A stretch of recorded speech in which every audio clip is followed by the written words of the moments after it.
رانا ثناءاللہ اور جاوید لطیف صاحب یہ کہہ رہے ہیں کہ عمران خان پر جو مقدمات بنائے تھے وہ پلان کا حصہ تھے. 9 مئی کے قیدی جتنے بھی سیاسی قیدی ہیں وہ اس سے پہلے گھر چلے جائیں گے. دوستو یہ عمران خان کے پروگرام میں محمد مالک صاحب بڑے انکشافات کر رہے ہیں. دوستو پہلے ویڈیو سنیں پھر بات کرتے ہیں. یہ جس طریقے سے سزائیں سنائی گئی ہے اس کا ریاکشن ہوگا, اس کا بڑا پولیٹیکل نقصان ہوگا, اس الائنس کو اور عمران خان کو فائدہ ہوگا. تو اس وقت سارے کہتے تھے پتہ نہیں شاید سائڈ لے رہے ہیں, کیا کر رہے ہیں.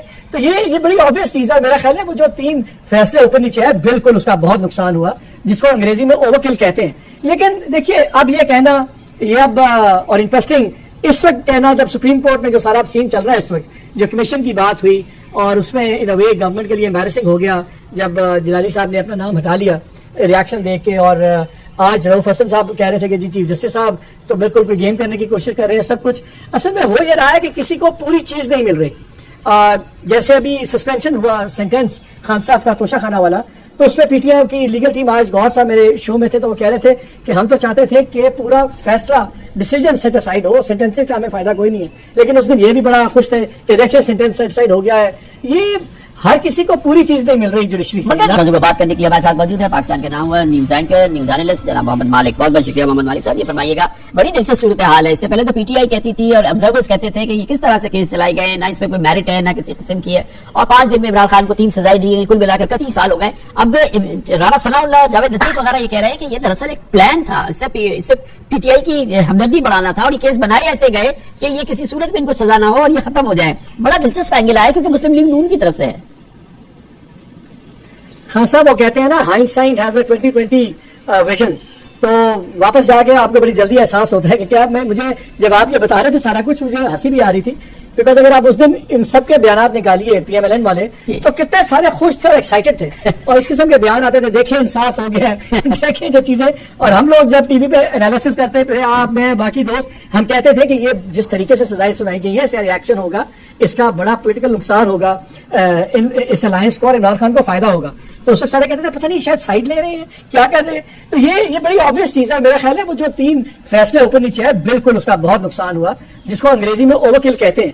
لیکن دیکھیے اب یہ کہنا یہ اب اور انٹرسٹنگ اس وقت کہنا جب سپریم کورٹ میں جو سارا سین چل رہا ہے اس وقت, جو کمیشن کی بات ہوئی اور اس میں ان اے وے گورنمنٹ کے لیے امبیرسنگ ہو گیا جب جلالی صاحب نے اپنا نام ہٹا لیا ریاکشن دیکھ کے. اور آج رؤف حسن صاحب کہہ رہے تھے کہ جی چیف جسٹس صاحب تو بالکل کوئی گیم کرنے کی کوشش کر رہے ہیں. سب کچھ اصل میں ہو یہ رہا ہے کہ کسی کو پوری چیز نہیں مل رہی.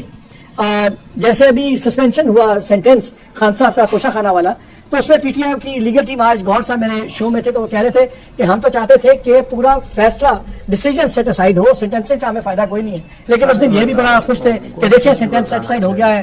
یہ ہر کسی کو پوری چیز نہیں مل رہی جوڈیشری سے. مگر ہم یہ دیکھ رہے ہیں کہ 2 فریق ہیں جو میں سمجھتا ہوں کہ بے پناہ نقصان ہوا ہے. ایک جانب جو ہمارا عدالتی نظام ہے, جیسے یہ کہا گیا کہ یہ سزائیں دے دی گئی تو یہ عدالتوں نہیں دی نا, یہ ہماری عدالتیں ہی تھی نا, ان کو سپروائز کر رہی ہے اسلام آباد ہائی کورٹ, اوپر سپریم کورٹ ہے. یہ عدالتیں اس طرح سے مثال کے طور پہ ہاتھ میں کھیل رہی ہیں. اور پھر اگر یہ کہا گیا کہ یہ کیوں کری گئی, کس طریقے سے کیس بنائے گئے, کس فولش انداز سے بنائے گئے, تو ہمارے ریاستی اداروں نے جب یہ کیسز بنائے تو پھر یہ چیز سامنے آئی. پھر اسلام آباد ہائی کورٹ کے ججز کہہ رہے ہیں کہ ہم پہ دباؤ ہے. تو اگر آپ کل ملا کے تصویر دیکھیں تو پاکستان کے 2 کلیدی ادارے جو ہیں وہ بری طرح سے متاثر ہوئے پچھلے اگر ہم 15-20 دن کے اندر ہی دیکھیں تو. خان صاحب سب سے بڑا مسئلہ یہاں کیپیسٹی کرائسس ہے, اہلیت کا بڑا سیریس ایشو ہے. آپ کو پتا ہے امریکہ کے اندر جب آپ ایک مقدمہ کرتی ہے اسٹیٹ, اگر اس کے اندر ہوتا ہے صرف ڈیفینڈنٹ کے پاس رائٹ ہوتا ہے فیصلے کے خلاف اپیل کرنے کا. اس لیے وہاں کیس سے بہت محنت کی جاتی ہے, بیکاز سرکار کے پاس ڈسٹرکٹ اٹارنی کے پاس ایک گولی ہوتی ہے چلانے کے لیے. یہاں پہ ہوتا ہے اچھا جی بعد میں اپیل کر لیں گے, سب کچھ کر لیں گے. ایک تو نالائکی ہے, اور دوسرا جیسے آپ نے بڑا امپورٹنٹ ایک بات ٹچ کی کہ سلسلہ عدالتوں کا ابھی تک چل رہا ہے. فار ایگزامپل, چھوٹی سی ایگزامپل, یہ جو ملٹری کورٹس والا کیس چل رہا ہے اس میں سپریم کورٹ نے کیا لائن لی کہ اچھا ایسے کرتے ہیں کہ جو بزی کر رہے ہیں, جو لوگ بری ہو رہے ہیں ان کے فیصلے سنا دیں تاکہ لوگ عید سے پہلے گھروں کو چلے جائیں, ہمیں بتائیں کتنے لوگ بری ہو رہے ہیں. بھائی جب آپ یہ بھی بات مانتے ہیں, چاہے انسانی ہمدردی کہہ لیں جو مرضی کہہ لیں, تو آپ یہ نہیں ریلائز کرتے کہ جس کو بری کرنے کا اختیار ہے پھر اس کو سزا دینے کا اختیار بھی ہے. تو آپ ٹیسٹلی مان رہے ہیں فیصلہ دینے سے پہلے ہی کہ ملٹری کورٹس کی لیجٹیمیسی ہے. ہماری تو کورٹس بھی I think we have a serious capacity issue. اب آپ یہ دیکھ لیجیے جب آج مسئلہ چل رہا ہے, جو فل بینچ فل کورٹ بیٹھی اور آج جو سامنے چیزیں سامنے آئی تو چیف جسٹس صاحب نے خود بتایا کہ میں نے بلایا پرائم منسٹر کو, ہم نے ان کو نام دیے دونوں, ہم کمیشن پہ اگری کیے, اور پھر جب ریاکشن آیا میڈیا میں دوسرا کہ یار کورٹ کیوں نہیں اس کو لیڈ کر رہی, تو سڈنلی اس کو سو موٹو بنا دیا. جب